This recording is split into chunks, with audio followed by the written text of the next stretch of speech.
Ladies and gentlemen, this is Tactical Gary. Today I'd like to bring you a new video on an interesting topic, often overlooked. What's your everyday car carry? You know, a lot of people talk about EDC. Well, this video is about EDCC, everyday car carry. What are you going to carry in your vehicle? What are the essential things for your vehicle? I just want to make a quick note. You'll notice that I purposely do not drive a car that will bring attention. I am not driving something that looks tactical. I'm not driving a armored vehicle. I'm basically driving a 2019 Tucson, and it's got the all-wheel drive that I need. Other than that, I'm just trying to blend in and not stand out. So let's actually venture into the cockpit scenario, and you'll get to see what it's like to be Tactical Gary.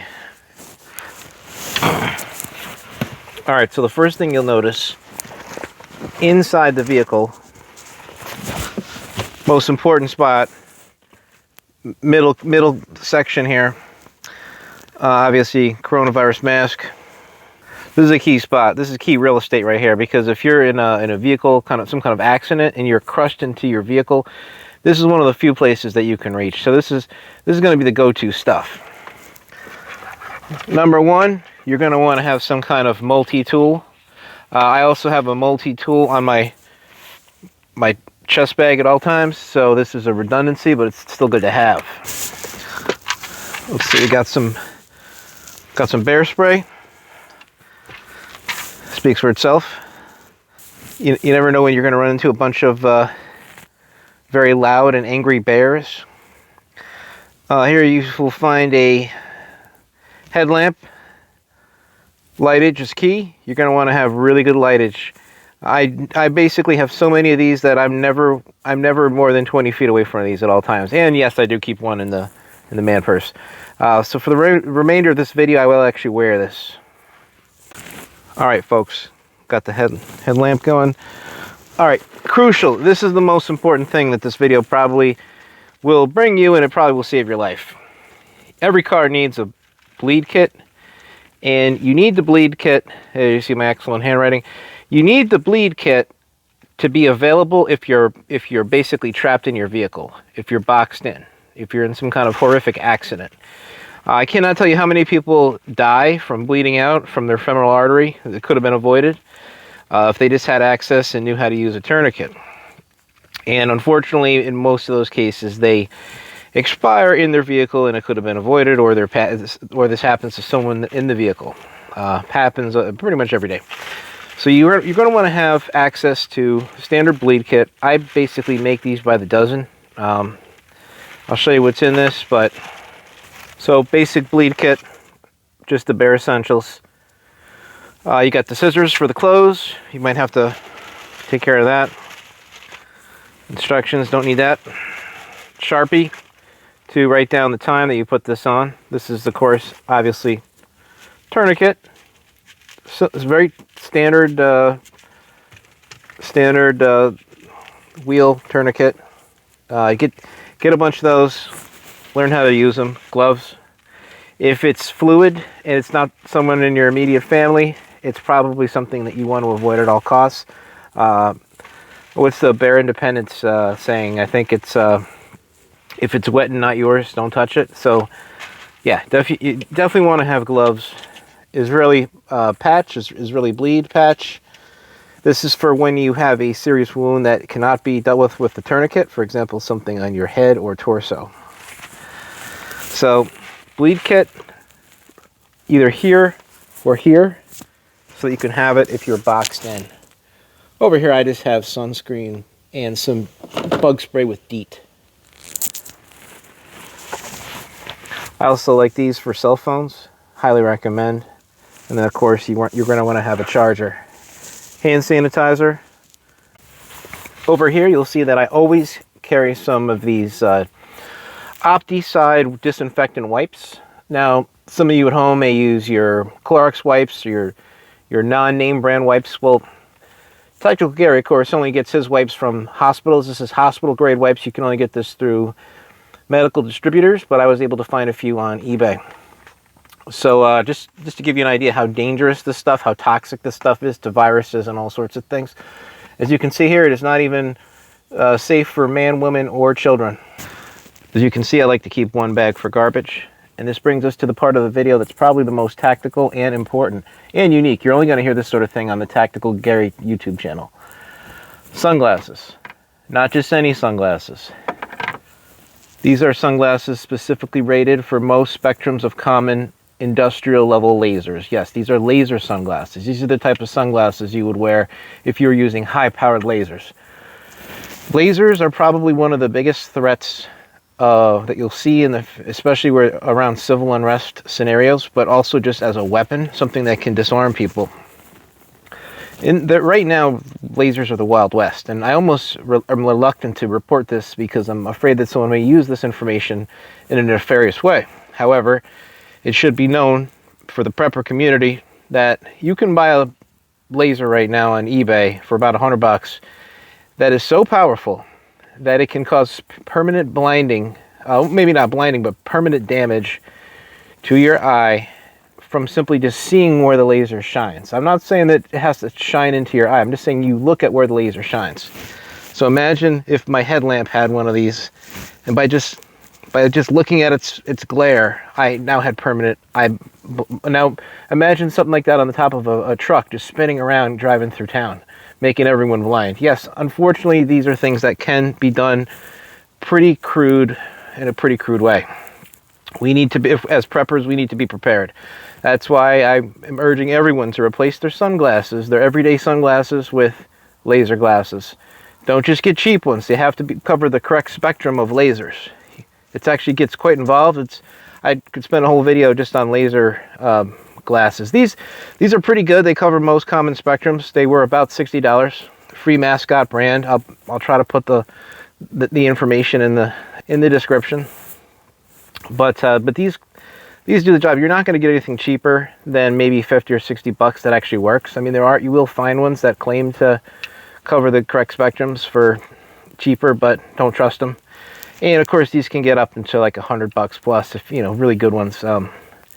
But this is unfortunately going to be something I think we're all going to be seeing more frequently, is the use of lasers for nefarious purposes. And you can have all the defense in the world, but if someone blinds you permanently, you have lost a strategic position, and you are now basically you're a doofus because you weren't wearing these. One more note, you'll notice that I'm not really covering a lot of weapons. I mean, sure, I had the bear spray, but I really am a big believer that weapons belong on your person, and they always should be on your person. They never should leave your person. That includes home carry, and it includes car carry. So I'm not really going to talk about everyday carry weapons. However, I do want to talk about this one thing that is unique to defense, physical defense in vehicles. I recently purchased this very, very interesting knife called the Clinch Pick 2.0, and I got it off of the Warrior Poet Society. You can just Google that. I'll try to provide a link. But basically, the idea of the Clinch Pick is that if someone's got you boxed in, it's basically a knife that you carry around your waist, concealed. And the idea is that if you can reach your navel, you can pretty much get somebody off of you. If somebody has you in a bear hug, or somebody has you in a vehicle, for example, pinned, and the maker of this gun has a video where they show him pinned. He can't get to his EDC and his lethal EDC or any other weapons, but he can reach his navel. The idea is that if you can reach your navel, you pull this bad boy out. The sharp end is actually on this side. This side is dull. The idea, though, if you can get to your navel, pull this out, you can easily remove whatever bogey is coming in at maybe coming in at 3 o'clock, coming in at maybe 5 o'clock, maybe 4:30 p.m. Coming in, this will get them off your back, and this is just a good defensive knife in general. The Clinch Pick 2.0, the 2.0 has this more better grip. The 1.0, the problem is that it was too smooth. So make sure to get basically you pull it out like this. It's sharp on this side. And then if someone's got you in that hold or holding you in, you can't get to your EDC, you can easily remove the situation and improve the scenario to your advantage, to your tactical advantage. Just be careful when you're putting the knife back in. Take your time, there's no rush. And don't be a doofus like Tactical Gary. The only one complaint I have about the knife is that the holster end actually can sometimes poke into you when you're bending over. Luckily though, tactical Gary does not do a lot of bending over, so it's not really a problem for me, but it could be a problem for some of the other people out there. Just a warning. All right, so I think that covers the cockpit of the SHTF Mobile. Let's move back into the trunk. All right, folks, that takes us to the trunk. So I like to keep the trunk mostly empty. There are a few basic minimal items here. I don't want to attract a lot of attention. If this is parked somewhere, I don't want people to look in, see a lot of stuff that they might want to steal. The only thing that unfortunately does attract some attention is this. Basically, it's a bug out tool chest. The interesting thing about this tool chest, and I'll go through the contents of it, but everything about this is completely made from spare parts, spare prepper items, maybe things that I've replaced, and I just want to have the backup for my vehicle. Also keep in mind, everything that you see in this vehicle is duplicated to every other vehicle. So let's just go through what we have here. Also, you'll notice that there is a nice little removable first aid kit. It's got band-aids, things if the kids have boo-boos. You'll notice that I don't keep this up front. I keep the bleed kit up there because unfortunately there are people who get into the whole security and prepping sort of world, and they think that because they have one of these they can handle any SHTF shootout with 13 bandits and marauders. Unfortunately, this is not for that. That's why you need that bleed kit. You need several bleed kits. But this is good if the kids, like I said, have a little boo-boo. So this is a, you can almost think of it as the sort of like a bug out bag scenario, but it's just odds and ends, random stuff that I keep around. We'll start in the bottom, work up. Basic equipment, obviously ham radio, Baofeng, always kept charged. Always keep a few bottles of water. They just come in handy. Sometimes you're just thirsty. For more long-term water situations, I have the Sawyer 1 gallon gravity. Water's not an issue. I can easily find a stream, and I can use this, and I can even use some of these bottles here. I don't worry about water in an SHTF scenario. Fire starters, garbage bags. Obviously, you want to have some gloves and some hats. Duct tape. The garbage bags, I'll explain their importance in a moment, so we'll put these to the side. So the nice thing about these is that you can use old stuff once you replace it. For example, you buy some new sewing kit, you take your old sewing kit, and you throw it in here. Throw it in one of the vehicles. I happen to have a really nice sewing kit. This is some old piece of junk that I had back in college. But hey, it's an extra, so I'll throw it in here. Standard stuff, lighter, basic tools, often overlooked. A fork, some kind of eating utensil. Basic tools, of course, I also have the multi-tool, extra masks, tape. You never know when you might be late to a birthday party. Have to wrap the gift.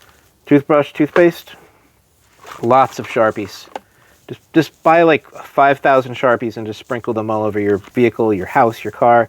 Give them to everyone you know. You always need a Sharpie within at least 5 feet of you at all times, basically. If I don't have a Sharpie within 5 feet of me, I have failed as a prepper, and I will no longer be Tactical Gary, I'll just be Gary. Let's take a look at the top here, shall we? I like these sections. You can have what I really like is being able to look in and seeing inside. Again, this is all just extra stuff. Burn cream, often missing from a lot of first aid kits. So make sure to have the burn gel. Other than that, just standard stuff. Fold out hairbrush. More bandages. Alarm. Security alarm. I have another one up there. More lightage. Extra batteries. Tweezers. More scissors. All sorts of mil-spec bandages. Mil-spec compression packs. All sorts of medical items. Tylenols. First aid kit's got a lot of that stuff too. Let's take a look in here. So I really keep the most interesting stuff in here. This is really where, what I like about this intersection down here is that people can't see it from the street if you're parked somewhere. Let's go over what I have. Emergency side of the road kit, whatever you want to call it. Bags. Plastic bags, always useful. Well, this These are one of these tire inflators. Always have a fire extinguisher nearby. You never know when your Molotov cocktails are being thrown at you. If you live in a cold environment or somewhere with mountains or snow, I recommend one of these. These will really get you out of a jam in a quick, in an SHTF scenario, when your vehicle's stuck in ice at the same time. Basically how this works, kind of the idea here is that if your tire's stuck in the ice, in the snow, you put the tire, you lay this onto it. I mean, I have all-wheel drive, so it's not going to happen to me. But that's kind of what you do. And then if you can just back onto that, you'll get some traction. So it's a get out of jail, get out of SHTF for free card, basically.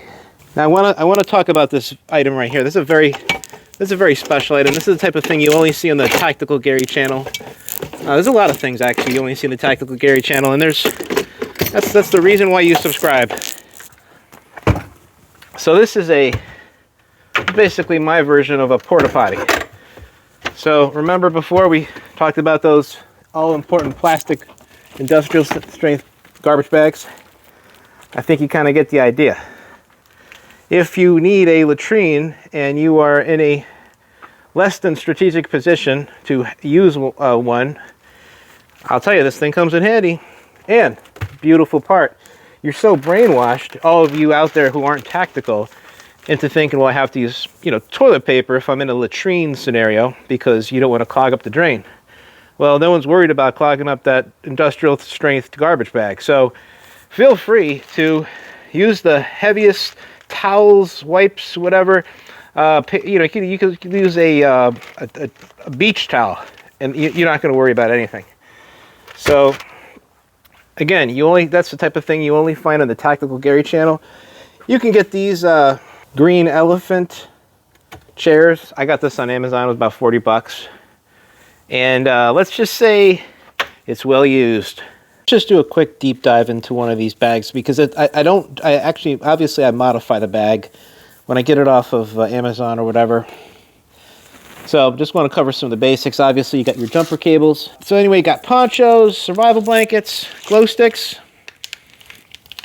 I got more glow sticks than some 90s European rave. Lots of tape, lots of duct tape. You name it, all sorts of emergency scenario type things, more gloves, more lightage. Now, one thing I did not include in my EDCC, that is Everyday Car Carry video, is a sleeping bag. I know some people like to keep a sleeping bag in the event of an emergency or multiple sleeping bags in the back of their vehicle.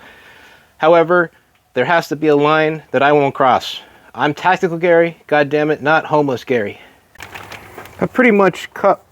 Actually, there is one more important thing back here, that New Mother's Guide to Breast. Okay, so anyway, folks, this is Tactical Gary, and well, I just made a mess of the car for you people. I hope you appreciate it. And I'm gonna clean this up, take inventory, take double inventory, take reverse alphabetical inventory, alphabetize the inventory. And if I'm lucky, I might get a few miles jogging in and about 3,000 push-ups. So I got a lot to do. I hope you enjoyed this video. This is Tactical Gary, again, saying remember, stay tactical in your vehicle, in your car. Oh, silly me, I almost forgot. Let's not forget the most important thing to have in your car at all times, some gum. You don't want to get mask breath. Let's just grab a piece right now, actually. I could really go for some of this gum. I need. Anyway, folks, you know what? Anyway, folks, this is Tactical Gary saying, stay tactical.